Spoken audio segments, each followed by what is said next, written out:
Hey everybody, this is Rydo, and today we're looking at a game called ReThink from 2017 according to the Steam page. This is a game that is a laser light puzzle game in 3D, I imagine inspired by the high level of visual polish that Portal 1 and Portal 2 had, but it creates this very weird situation in that it is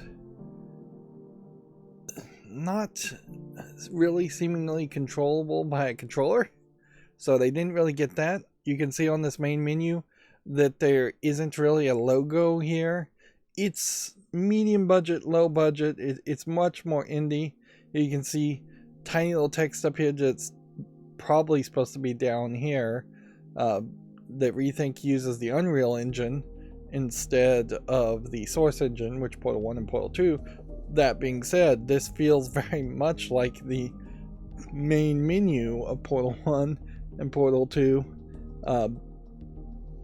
But the bigger weirdness, by far, and this is about the only game I've ever seen this happen with, is at some point the creator remade ReThink into a game called ReThink Evolved. I'm not sure ReThink Evolved has controller support either, though, and at some point in the process, then they made a sequel called ReThink 2, which, that's the weirdness, because ReThink 2, I'm pretty sure, came out after ReThink Evolved came out as a remaster, but then they made a ReThink 2 Evolved, and then they made a Remake 3, then they made a Remake 3 Evolved, then they made a ReThink, I'm calling this Remake instead of ReThink. It might as well be called Remake.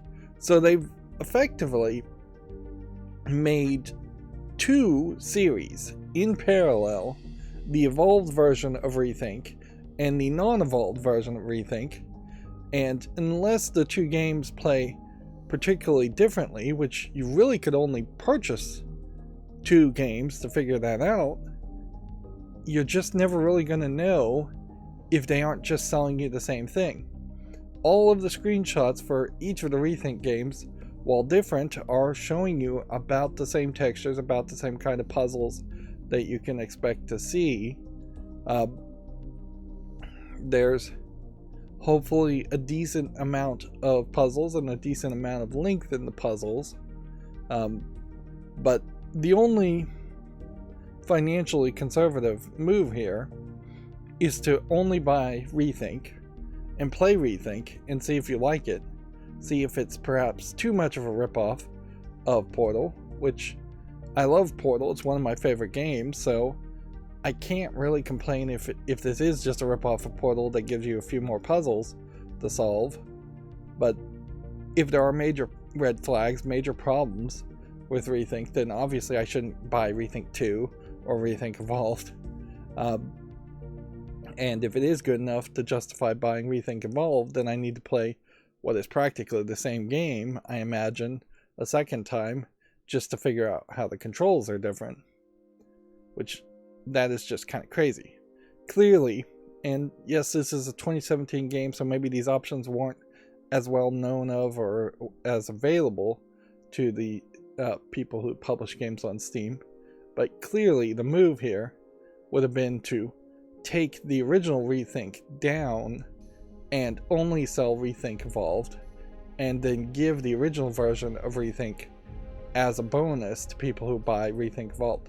That also would give you a great argument to charging a little bit more for the remake of ReThink Evolved. But that is not what has happened here. What has happened here is you have 8 games that potentially are actually only 4 games. Now, normally when you see people trying to take more than their fair amount of space on the Steam marketplace, it usually is a case of people flooding Steam. They'll release a game every couple weeks or once a week. There's a creator of a game called I Commissioned Some Bees. There's about 20 of these hidden object games called I Commissioned Some Bees, and he just releases a new one every couple of weeks, which if you're a fan of hidden object games, maybe you want 20 of them, but otherwise it seems like really unfair flooding of the storefront. If you thought of any other storefront, a grocery store shelf, if one manufacturer of one product was very easily allowed to have their products take up the entire row of shelves, that would not benefit the consumer in any way. It would be exclusively beneficial to the seller to create a monopoly by being the only product available to be seen. And yeah, there's some ways in which people can do this. ReThink was a Steam Greenlight game, so it is pre-Steam Direct. So perhaps in that there is a reason, more of a reason why the game was released in this weird way. The game series was released in this way. Now, that's enough setup as much as I know, and as much as I've figured out so far. There is a game setting here for crosshairs, and ideally in modern games, I think you probably want the dot, but let's start with just this kind of gun rifle crosshair. I've never really seen this layout used for a puzzle game before. The controls are WASD, so I could use an application like Joy2Key to map the inputs to a controller if necessary. The graphics by default were all on Epic, and I turned them up to overkill. I feel like my video card should be able to handle that perfectly fine. And on this menu, it didn't feel like anything really changed. And yeah, this game isn't really that old, so the graphics look good enough, but certainly it isn't as good as a ray tracing 2024 game would look like if it had all the funding in the world. Audio settings, you have effects and music, and you have the credits for the music just in the menu. Notably, there is no credits button here at all. In the year 2,275, inmates of the government-controlled correctional facility have the right to prove their usefulness for society. I assume the rest of that was by solving puzzles. That would be my guess. Now, alright. So, first things first, I'm pushing my controller just to ensure that there are no control support that is just unmentioned. And now I'm switching over to the mouse and keyboard layout of playing this. Inherently, Portal revolutionized the idea of 3D puzzle by having controller support and targeting the Xbox 360 and the PlayStation. Here you have some really nice visual effects, but it's also very possible that these are just assets that were like pre-purchased from the Unity asset store. Same is true for this trash can, this bench, these trees. But certainly having asset stores and that being the way in which you can make games has revolutionized how good an independent game can look. And more that means you have to be more concerned about how a game actually plays, which I can say the mouse sensitivity here feels a little weak. Let's see. Spacebars to jump, shift to run. There's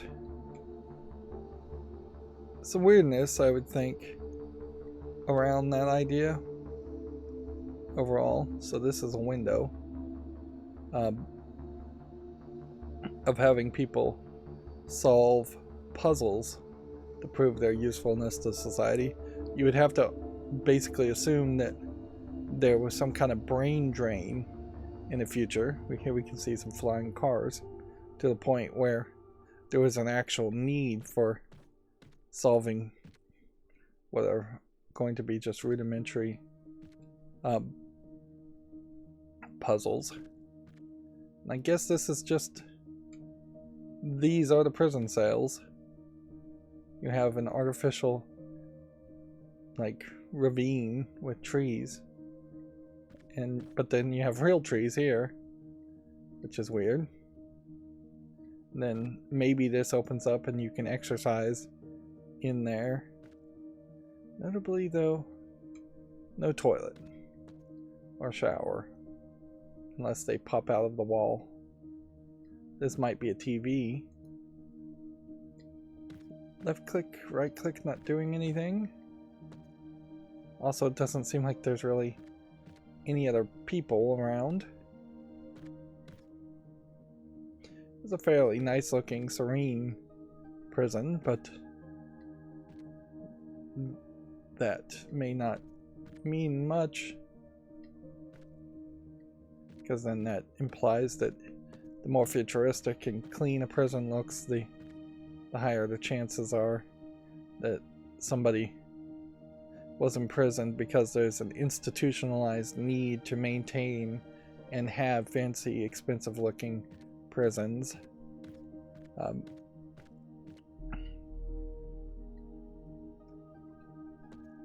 Yeah, there's clearly no overcrowding issue here in this prison. So up the stairs we go. No guards, no cameras, but it certainly gives off a bit of a vibe of Portal with the white walls. Let's start by adjusting the settings here. Let's see how this feels with just the dot, and let's see if we can turn the mouse sensitivity down to maybe about 75%. Well, noticeably here, dragging it is kind of hard also. That's certainly one thing that smoothing on a controller can help with too, is that you just won't get that mouse jitter. 75 might be a little too sluggish.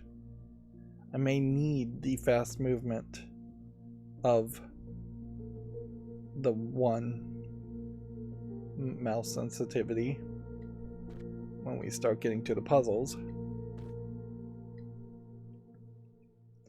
Inherently, if you've already done this much, if you've already made a Unity game that's gotten the assets and created some environments and used some textures, and you figured out how to make plants and put plants around, you've got the beginning building blocks, certainly, to make multiple sequels of a puzzle game. Like, because you're just not going to really expect that much. And in fact, like before Portal, there would have been basically no expectation of any kind of twists or changing of the visuals. And we may not see that here. We may really have 40 to 50 puzzles in this game, and they may all be in this white-walled sections. That may be good enough. Now, one thing I will complain about here is that just walking in this room I get an achievement, and I get another pop-up to activate and deactivate and rotate cubes. That was too much of a walking section, considering there's no voice acting and no story here. Maybe it would have helped if there was even just a little bit more sound effects when you run, a little bit of breathing, so you know you're a human and you're not just some kind of cyborg robot that thinks they're a human.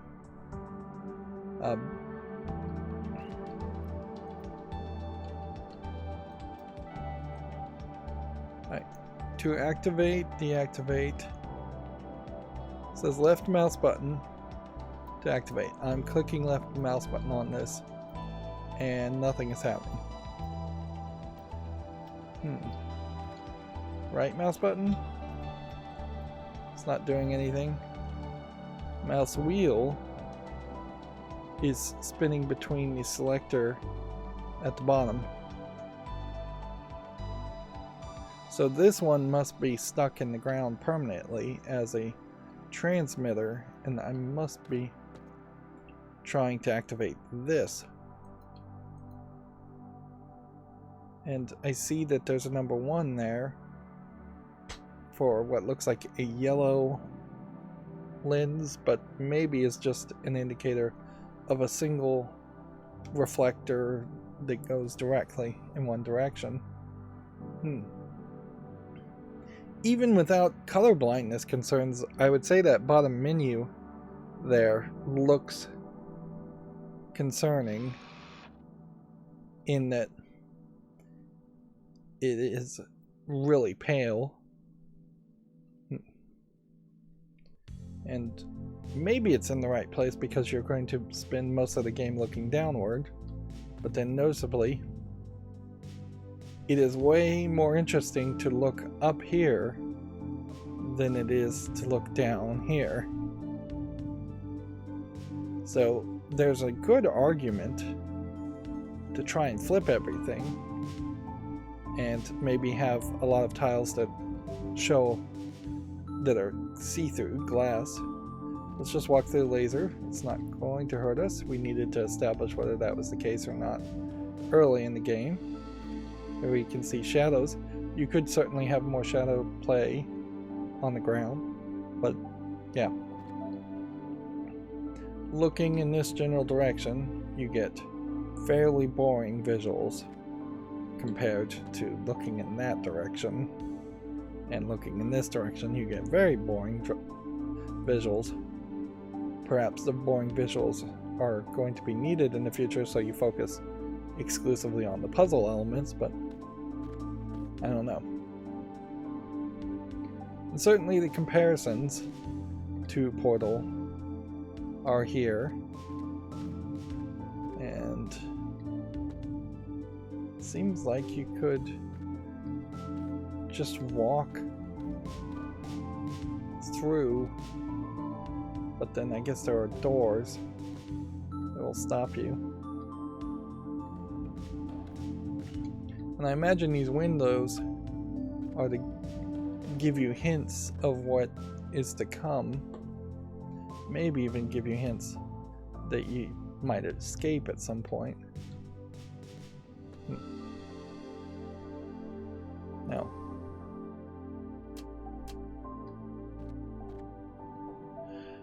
there is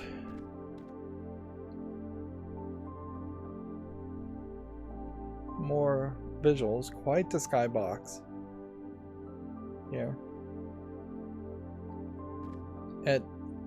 At some level it feels like there might be some secret thing you can find in the trees. And it definitely feels like there should be some kind of luminescent hex grid or something on the glass, so you're not just 100% seeing through it. I could see putting a little more polish in it, and then when you come very close to the windows, you get some kind of flare or a hologram pops up that tells you you're getting close to glass, because several times now I've walked really close to this and just thought, oh, I might be able to just jump off the edge. You can even see that the laser is going sort of through the glass, or it seems like it might be, at least.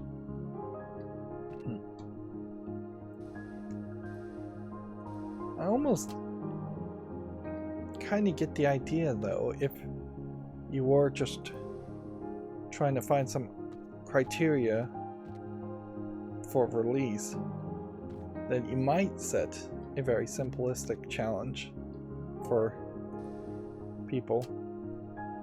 Can you solve a super simplistic puzzle to prove you're not just completely like crazy? Can you follow directions? Are you willing to play along with a system that may have no meaning, and you may not understand its meaning if it does have a meaning? Those are things that in many societies are requirements. Just doing what the boss tells you, just doing what the law tells you, without raging at it or quitting it or not following instructions. I also wouldn't be surprised if maybe it would do a bigger twist, and these puzzles, by solving them, you are actively like brainwashing yourself. So this one, it flickers between the two, toggling, which means this will always be powered. Inherently, though, I question if there's going to ever really be a lot of challenge here, because it does just kind of feel like what would happen is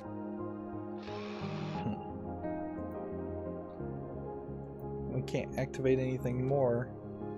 So if I was going to activate anything more, let's try this.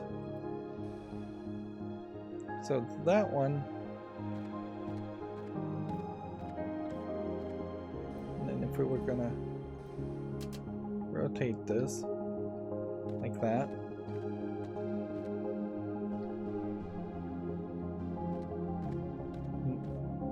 then we would need this to go away.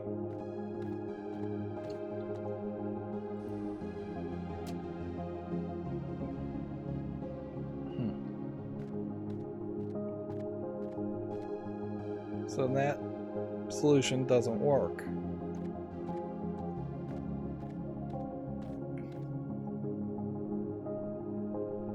There is a charger on the door that has to be charged up. Interesting.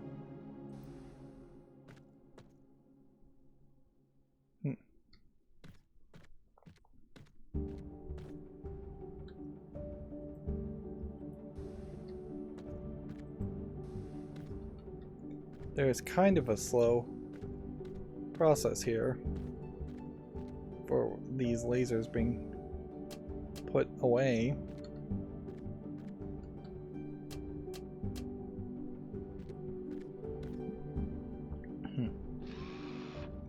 Now, I would say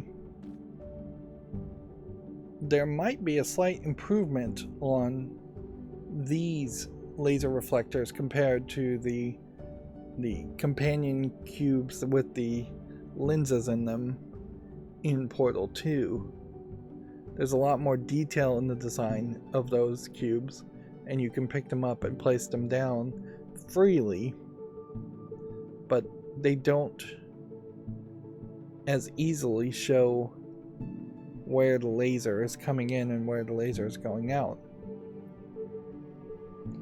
And I believe those cubes in Portal 2 are kind of cheating as far as the laser light reflection goes. There's quite a bit of cheating that happens inside of Portal and Portal 2 to make near misses not happen in favor of having just a smoother gameplay experience. There is always this question, certainly you see these futuristic worlds with flying cars, as to why do so many people need to move around as much, and why is it not public transit at that point too? Like you learn a lot by seeing flying cars. You know there's some kind of individuality or lack of public transit funding. You know that they don't have teleportation, and you know that people need to go places for one reason or another instead of telecommuting. So in this puzzle, it looks like it's a case where we're going to have to cross the beams probably here. But I'm not sure how that's going to work.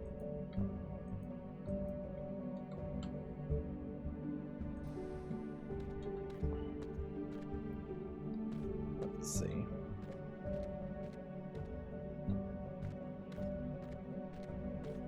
The move is to start by just saying that this is going to end up there. And obviously at some point we're going to have to fill in more than one receptor. So if we're going to have to hit that one, then we're going to have to hit that one. And if we're going to have to hit that one, then we're going to have to hit one of these three. Which, unless it goes through trees, which let's just assume it does.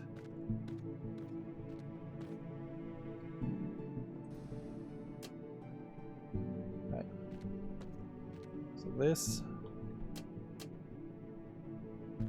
getting directly blocked by a tree. Which means we probably have to hit this one. And then get rid of that one. Which probably means we also get rid of this one in favor of this one.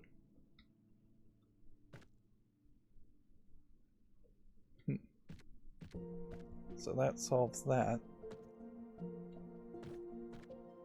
At least partially. But it doesn't show what we're supposed to do with this.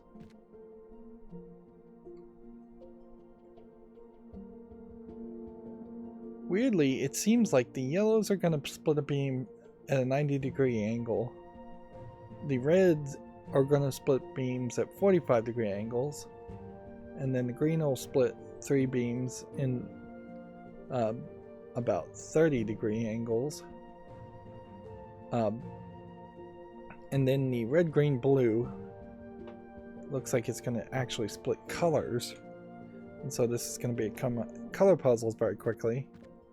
Which definitely feels like that could be a nightmare. Particularly for people who might be colorblind. Fortunately, I don't have that problem, but definitely doesn't seem like there's any options to avoid that either. Okay.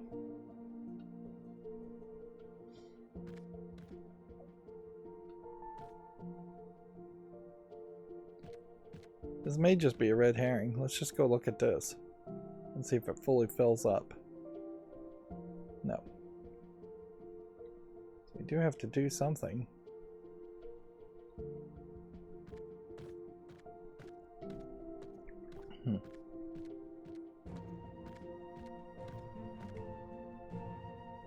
This laser comes out here and goes here, and it feels like this should be here. And it would be so easy if this tile was here.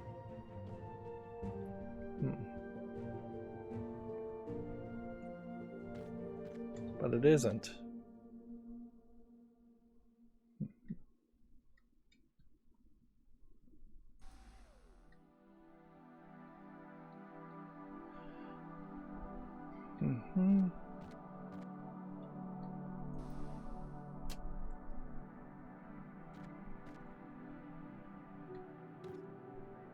So this one can't hit this tree. So it's gotta actually take it that way, doesn't it? And so we are then pulling out this spot to merge them. There we go.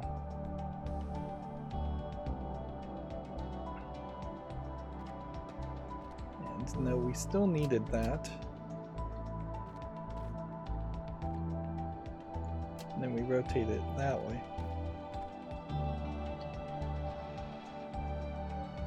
So this beam is getting bounced to this, which is getting bounced to this, which is powering this, which eventually wraps all the way around to the receiver. Interesting. Which one was that we just did? Okay. So it looks like we're going to get something new in puzzle 5 here. And that'll be, I imagine, a decent one to end this episode on. Like many of my series, I have no idea how long this game will go. It might be 2 episodes, it might be 20. But I did see on the description of one of the ReThink games that there were 40 puzzles, so if we do 5 now, that'll give me about 10 puzzles. Yep. Now I guess the question to ask here is, was there particularly anything special I needed to do to solve this puzzle? Could I have instead put this here and that over there and just then moved that there and that there? Yeah, I think I could have. The only thing I couldn't have done is had 2 in a row that would have blocked each other in either direction. 2 in a row this way, or 2 in a row in this way. And definitely couldn't have had 3 in a row.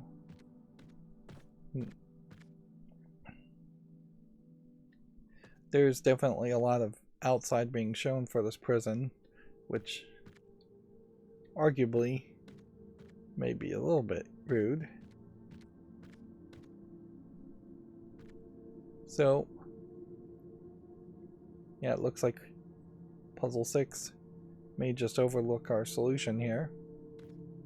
I do have a slight concern that maybe there's an achievement for solving puzzles in specific ways, or that there might be Easter eggs. 5 puzzles in, we can pretty well tell that there's only a small selection of tree textures and shrubberies that are being used, but that's really not that important. It's way more boring to just look at the blank white walls, which Portal avoided a lot of that by having damaged textures on a lot of the walls. Portal also had that observation feeling where there was a bunch of offices, so it looked like scientists might be observing you as you're solving the puzzles, and it had cameras. We're not having any of that. And I suspect heavily we won't have a Chell-like character who is a somehow beloved while being voiceless character. And I imagine we won't have a GLaDOS character who is beloved somehow despite being obviously evil and crazy. I do think the dot cursor makes the most sense. If we were to do this is fine too if you really need it, but for my opinion and my nausea needs, because I don't get motion sick, a dot is perfectly fine.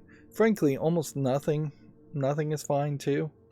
Like, the dot is the easiest to not see most of the time, and I know as somebody who plays video games where the center of the screen is, so that there really is no need even for dot.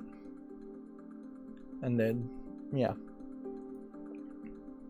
I could possibly bump this up to 80 on the sensitivity and see if that's a little bit smoother.